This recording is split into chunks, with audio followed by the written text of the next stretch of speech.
Hola con todos queridos alumnos, para mí es un placer volver a compartir con ustedes. Hoy estamos en la unidad 8 y trata del tema de la pericia grafológica. Este tema ya es más avanzado, en el cual vamos a aplicar todos los conocimientos ya adquiridos. En tal sentido, quiero que presten atención. Vamos a fortalecer el aprendizaje con esta clase asincrónica y con el texto que estará en la parte de la plataforma. Muchos hemos oído la palabra pericia, pero ¿qué es una pericia?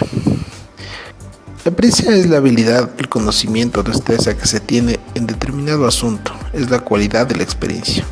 En materia jurídica, la pericia es el conocimiento ejercido por una persona llamada perito, a quien corresponde ser auxiliar o de la administración de justicia o de las autoridades de justicia. La pericia es la forma de traer el conocimiento experto a un proceso judicial. Esta información se recoge en un documento llamado informe pericial. El conocimiento experto es una guía para las partes y para que el juez se apoye para resolver el asunto. De este modo, tenemos tres elementos en esta relación, que son el perito, la información y los sujetos procesales. Pero bien, aquí quiero hacer un preámbulo para su mejor entendimiento. Vamos a definir que la pericia es el análisis, la evaluación de la prueba o objeto que tenemos para analizarlo. En este caso de las pericias grafológicas serían los dibujos y los escritos de los cuales estamos hecho cargo para realizar el informe pericial que va a ser tomado en cuenta por la autoridad en los procesos judiciales, y de igual manera la responsabilidad es muy alta, ya que nosotros tendremos que defender este informe pericial. En tal sentido, la pericia tiene que ser direccionada de una manera muy técnica para orientar a la administración de justicia. Pues bien, vamos a preguntarnos, ¿pero qué es un perito judicial? Un perito judicial es un experto que participa en el proceso judicial mediante el pronunciamiento sobre un tema puntual que requiere conocimientos especializados. En este caso, el perito tiene que tener excelentes y probos conocimientos de lo que es grafología. Según el Código Orgánico General de Procesos, en el artículo 221, habla del perito, que es la persona natural o jurídica que por razones de sus conocimientos científicos, técnicos, artísticos, prácticos o profesionales está en condiciones de informar a la o el juzgador sobre algún hecho o circunstancia relacionado con la materia de la controversia. Aquellas personas que están debidamente acreditadas por el Consejo de la Judicatura estarán autorizadas para emitir informes periciales, intervenir y declarar en procesos. Como podemos observar, para ser perito hay que cumplir un procedimiento. En tal sentido, tenemos que tener todo en regla para poder acceder a ser peritos del Consejo de la Judicatura. Sin embargo, en este curso también tienen que entender que se puede emitir informes periciales orientativos por razón de sus conocimientos.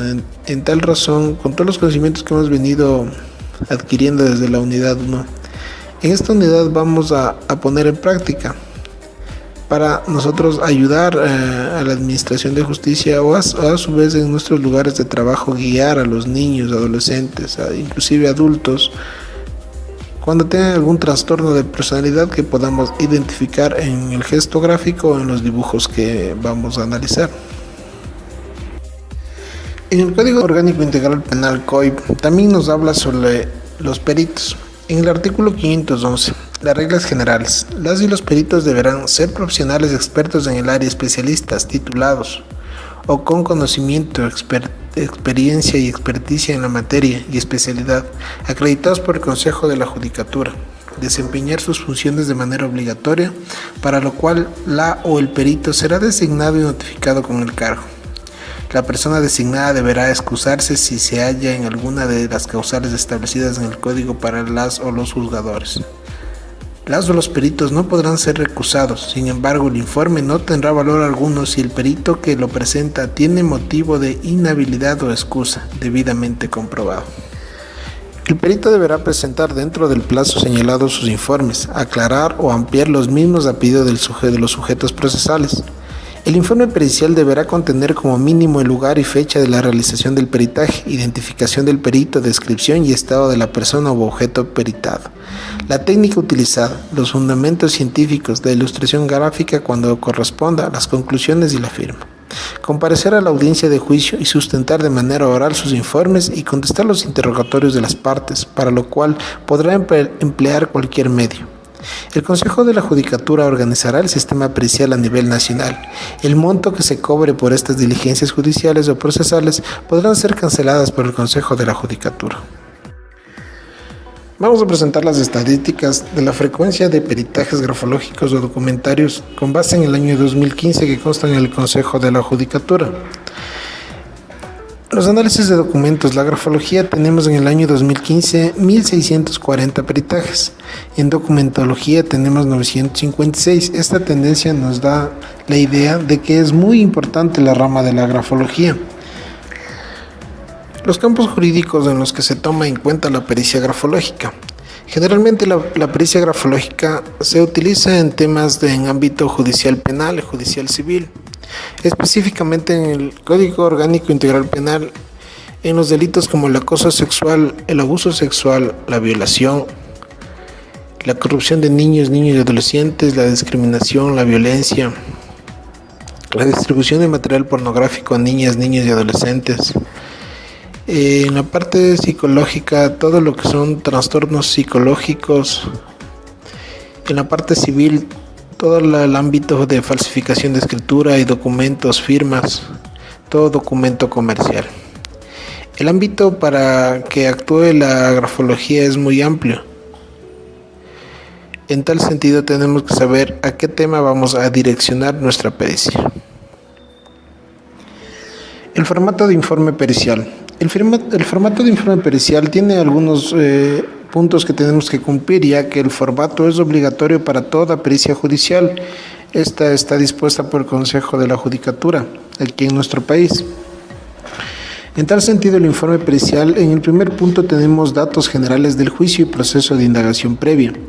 Tenemos que llenar en el punto que indica nombre de la judicatura o fiscalía en la cual está ordenando la pericia, el número de proceso, el nombre y apellido del perito, la profesión y especialidad acreditada, en este caso sería grafología, el número de calificación con la que se nos ha calificado, la fecha de caducidad de la acreditación, la dirección del contacto, el teléfono fijo de contacto, el teléfono celular del contacto, el correo electrónico, con la finalidad de que se nos notifique cualquier diligencia del aspecto pericial. Segundo, tenemos la parte de antecedentes. En este lugar tenemos que indicar qué es la autoridad, cuál es la autoridad que ha ordenado la pericia, con qué fecha, con qué oficio. Y en la tercera parte tenemos la parte de consideraciones técnicas o metodológicas a aplicarse. En este punto es uno de los más importantes del informe, ya que aquí vamos a determinar qué metodología vamos a ocupar para llegar a las conclusiones. En el siguiente punto tenemos la parte de conclusiones. Esta parte es la más importante y la que más se va a tomar en cuenta en el informe pericial. En tal sentido, esta tiene que ser clara, precisa y concisa y con vocabulario muy común, no muy técnico, ya que las personas que no conocen esta área, si ocupamos términos muy técnicos, no se va a entender lo que queremos expresar. En la siguiente parte, en la quinta, tenemos la parte de inclusión de documentos de respaldo, anexos o explicación de criterio técnico. En este punto anunciamos de los documentos que adjuntamos al informe. En este punto sería el dibujo, los escritos, las fotografías en las cuales el paciente está realizando sus dibujos. En la que dice otros requisitos, aquí generalmente si es que tenemos otro pedido o nosotros después de haber hecho nuestro informe creemos conveniente que se necesita un criterio más técnico para irnos a la parte psicológica, En tal sentido deberíamos anunciar que se trate esta pericia o se amplíe la pericia con la participación de un perito o un psicólogo forense. En información adicional, el perito puede evocar algún aspecto que cree y necesita urgente que se tome en cuenta. Entendamos que siempre vamos a trabajar con grupos vulnerables como son los niños. En tal sentido, nosotros podemos anunciar en este punto que es necesaria una intervención psicológica del paciente. El siguiente punto, el octavo, la declaración juramentada. En este punto es donde los peritos juramos que nuestro criterio técnico está basado a la ética, a la honradez, a la honestidad y que realmente es verdadera, ya que el perito no puede faltar a la verdad. Y por último tenemos firma y rúbrica. Anteriormente les había explicado que uno de los puntos más importantes es en el informe, es la metodología a aplicarse. En este punto nosotros vamos a anunciar la técnica, los pasos científicos, los detalles, la forma y método de análisis. Vamos a citar teorías reconocidas de grafólogos reconocidos. Vamos a tener guías científicas basadas en estas teorías a fin de robustecer nuestro criterio y nuestras conclusiones. En mis años de experiencia como perito, siempre he utilizado yo la metodología analítica, en la cual tiene dos aspectos: el análisis extrínseco o general y el análisis intrínseco o de detalle.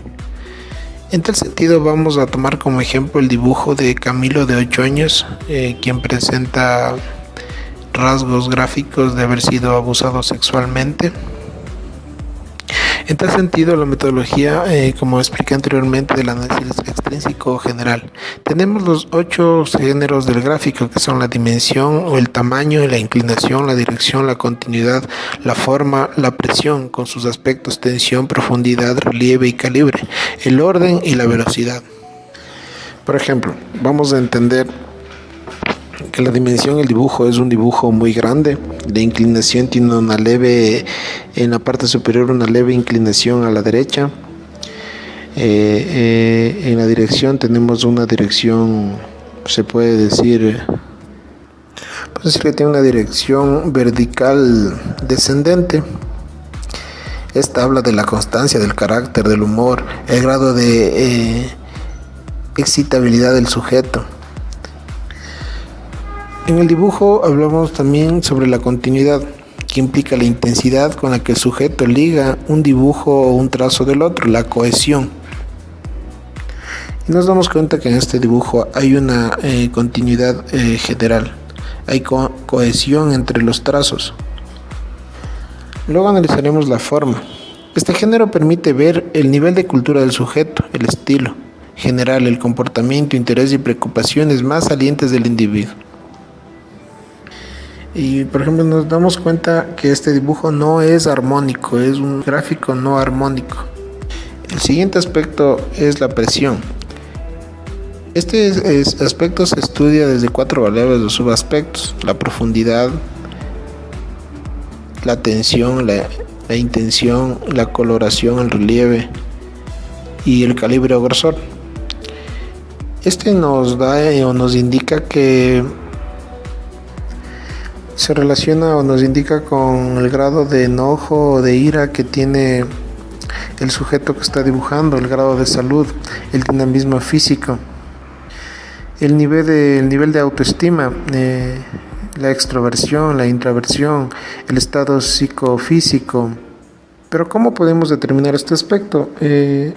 Para darles un tip de esto, tenemos que coger el documento y darle el revés al documento. En la parte de atrás vamos a darnos cuenta cómo es la presión. Si sobrepasa el relieve de la hoja, nos damos cuenta que es una presión fuerte. Si no, pues es una presión mediana, y viendo en la parte de adelante si es que en realidad la presión es fina o débil, podemos sacar nuestras conclusiones técnicas. En este sentido, en el gráfico ustedes pueden ver que existe una presión muy fuerte, lo cual nos indica ira, trastornos de psicología, El aspecto del orden nos dará en cuenta los aspectos del orden de la personalidad, cómo el sujeto relaciona el medio en que se desenvuelve, cómo responde a sus pares, a la autoridad, su adaptabilidad a diferentes situaciones, personas, cosas, su claridad mental. Basándonos en el dibujo de Camilo, nos damos cuenta que es un dibujo un poco desordenado. Siguiente aspecto es el género de la velocidad. Lo que aquí se evalúa es con qué rapidez o cuánto tiempo lleva un sujeto en trazar un gráfico. En este punto, basándonos de una forma general en el dibujo de Camilo, nos damos cuenta que es un trazo veloz, un trazo rápido. Nos hace dar cuenta que es un niño muy inteligente, un niño que se adapta con facilidad a los medios y que obviamente oculta algo que quiere decirnos con rapidez, pero no encuentra los medios. En tal sentido, en el gráfico está expresando esta situación. Bueno, aquí entra todas las unidades que hemos visto desde la primera hasta la séptima. El análisis extrínseco o de detalle. Aquí tenemos que analizar absolutamente todos los detalles de igual manera, de lo general a lo específico, como el lugar del dibujo. Por ejemplo, vemos que el lugar del dibujo de Camilo tiene una tendencia a la izquierda, lo cual significa que está en el lugar del padre, que siempre va a ser a la izquierda. Si existen colores y sus significados, yo les había manifestado que cuando un dibujo no presenta colores, siempre va a darnos a notar unos trastornos. En este caso a Camilo se le entregó los colores, incluyendo el negro, pero él decidió dibujar con color negro, con lápiz, lo cual nos da a entender el miedo, el temor. No hay armonía en sus acciones en este momento, está trastornado totalmente. En tal sentido, inmediatamente nos damos cuenta que algo anda mal. Puede ser con su padre, o puede ser con la familia de su padre, tíos, primos, pero relacionados con su padre. Como podemos darnos cuenta, los trazos son rectos, perpendiculares, algunos verticales, pero lo que más llama la atención en este dibujo son las manos, ya que tiene unas manos angulosas como uñas, si bien embarga el término. Esto nos da a entender, y siempre nos va a dar a entender, que es temor, miedo, violencia. Siempre va a significar violencia cuando se dibuja manos y brazos largos con estas terminaciones angulosas. Tenemos que inmediatamente identificar que hay un tipo de violencia. Por ejemplo, hay dibujos donde los niños dibujan a los padres con manos angulosas. Eso nos da a notar de que el niño está sufriendo maltrato físico o psicológico por parte de esa persona, o sexual también en este caso.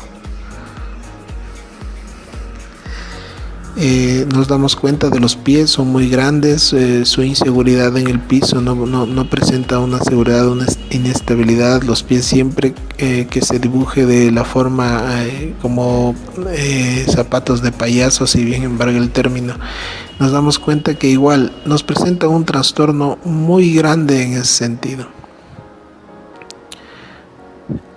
Nos podemos dar cuenta en la parte de los genitales, de las partes íntimas. El niño dibuja con color negro un dibujo muy extraño, el cual nos hace dar cuenta de que él tiene mucho temor sobre esa parte del cuerpo humano de la persona que está dibujando. En este caso, si es de él o si es del padre. Dibuja con líneas contiguas, horizontales y líneas verticales, lo cual nos da a entender de que el niño ha sido tocado o descubierto su sexualidad de forma no adecuada. El dibujo vemos que llega hasta el corazón, lo cual nos da a entender que él tiene una pena enorme por esta situación. El cuello siempre está muy largo, es como que tiene la esperanza de salir de esta situación de la cual está pasando. Sus cabellos son angulosos, lo cual significa que debe haber sido un niño feliz. Los ojos están muy redondeados. En verdad eso nos da a notar de que hay mucho miedo, mucho susto. Es un niño que está en crisis. Los dientes, siempre que un niño dibuje de esa manera los dientes, vamos a entender que hay algún tipo de abuso que él calla por temores. Tenemos que darnos cuenta de las estructuras gráficas de los órganos del cuerpo humano, había manifestado de la parte íntima del niño.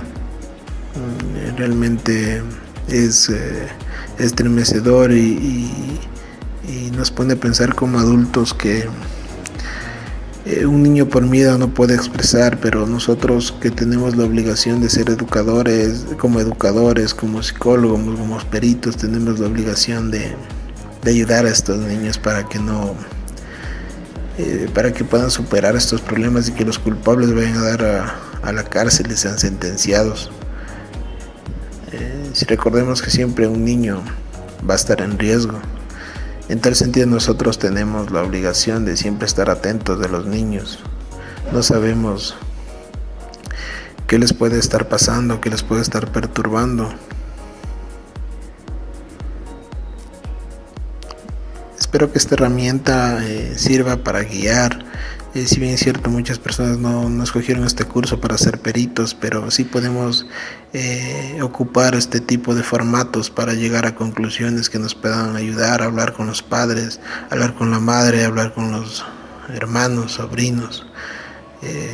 Siempre el cuidado de un niño es muy delicado para un padre y nosotros a veces por nuestras ocupaciones dejamos a los niños con otras personas y no sabemos las costumbres, no sabemos qué les pueda pasar a nuestros hijos. Y esta herramienta es muy útil para que nosotros podamos ocupar y entender y guiar de mejor manera a nuestros niños. Estimados alumnos, no debemos confundir.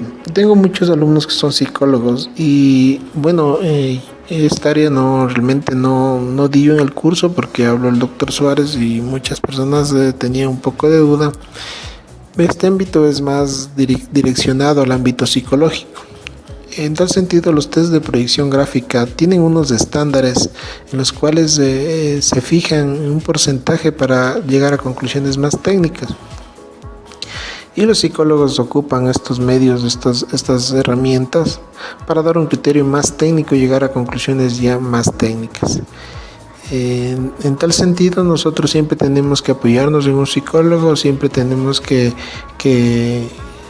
conversar con los psicólogos en las escuelas, con las personas que son conocedoras ya de la personalidad humana, a fin de que fortalecer y robustecer nuestro criterio y nuestras conclusiones ante nuestros dibujos y los dibujos de nuestros hijos.